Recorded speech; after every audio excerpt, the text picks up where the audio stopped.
Yellow crime scene tape right here, and a few cars in the parking lot is all the remains from last night. Now this morning I talked with a few folks who came back here for their cars today. They all described the same scene in the bar at the time of the shooting. They said it was packed, and then security quickly came in and told everyone to get outside. Several people picking up their cars today in the parking lot of the Cozumel Mexican Cantina did not want their faces shown on camera, but their cars are now reminders of last night's shooting. I heard the gunshots and I seen the sheriff come running in with their gun out, telling everybody get out, everybody get out.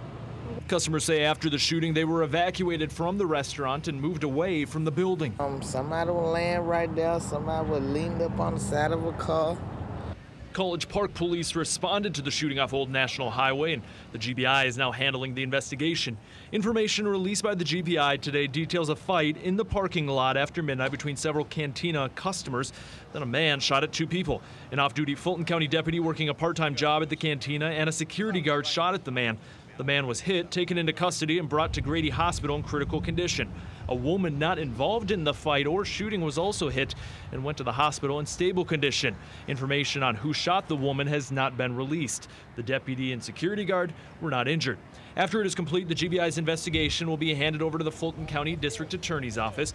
College Park police will handle filing charges against the man who was shot. Customers say last night's shooting is a first. I come here all the time. I come here like every Sunday, but I haven't seen nothing like this happen before. In College Park, I'm Joe Henke, 11 Alive News. All right, Joe.